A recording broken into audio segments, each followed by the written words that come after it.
Hey guys, in this video, we're going to be going over 10 tips that we wish we knew when we started playing Terraria.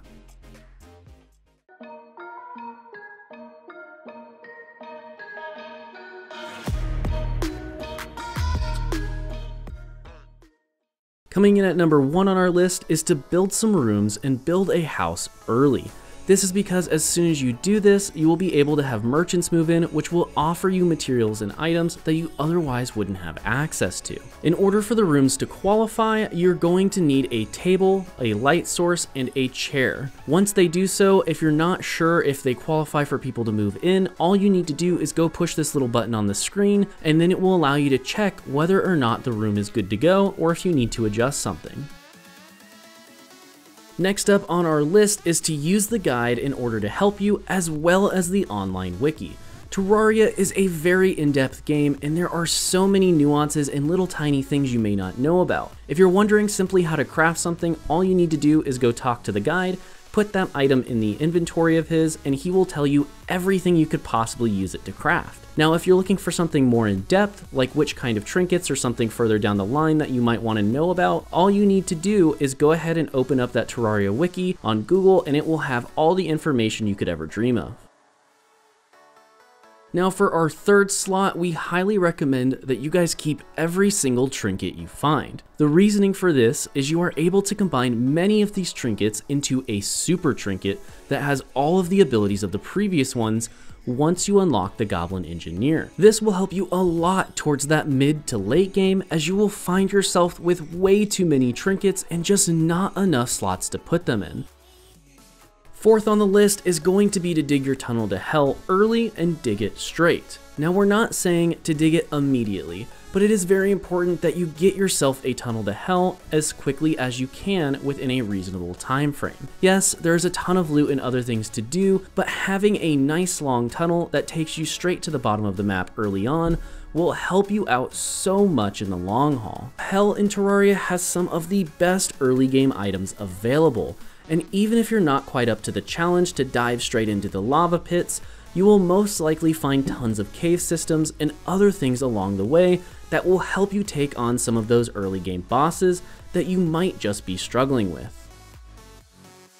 Coming in at number 5 is try to get a grappling hook as early as possible. Grappling hooks are super duper important in Terraria, and it will help you to not die to probably one of the most dangerous enemies in the entire game: fall damage. The earliest grappling hooks you will have available to you are going to be the gem hooks, which will require 15 of any gem in the game in order to craft. However, if this is not an option for you and you have not been able to find them, you can always just go kill a skeleton in hopes of finding a hook and combine that with some chains made of an iron ingot or lead ingot in order to get that grappling hook up and running.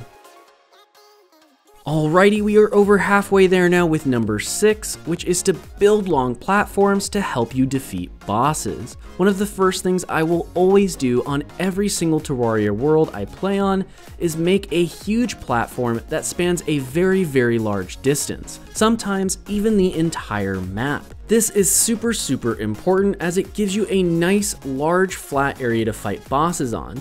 Now yes, some bosses do have to be fought underground and this will not be useful then, but in those cases we would recommend that you make yourself a nice large arena with tons of vertical platforms in order to give yourself some mobility. Now just to make this all even more useful, if you can find yourself a pair of Hermes boots inside of a chest somewhere, you will be able to outrun a lot of those early game bosses and use that platform as a segue to get across pretty much the entire map relatively safely.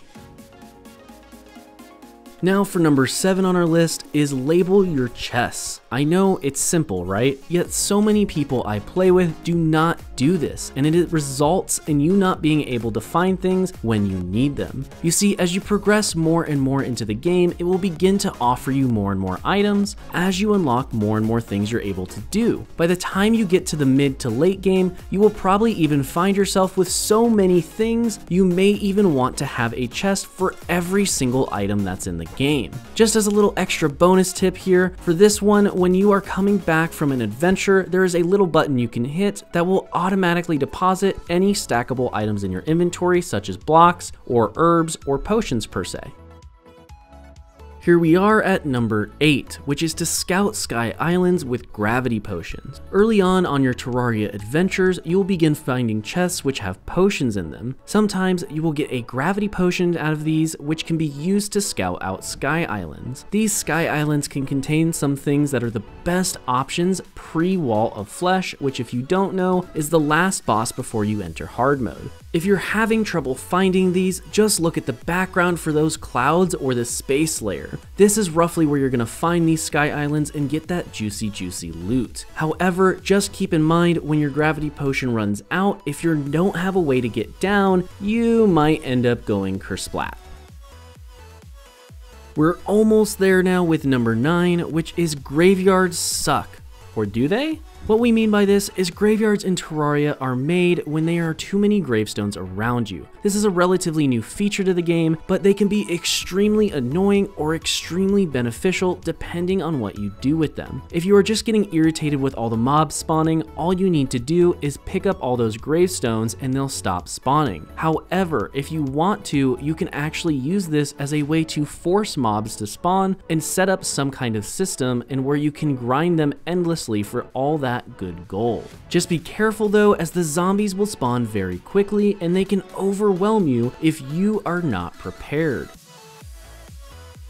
Alrighty, we are finally here at number 10, which is to keep seeds and use them to create an herb farm at your home. This is super important as it allows you to create potions for that mid to late game and significantly reduces the difficulty in taking down some of those bosses. There are some things to keep in mind here, such as you may be building that farm underground in order to keep it safe from the enemies outside, and also making sure that each herb has the required thing it needs in order to grow.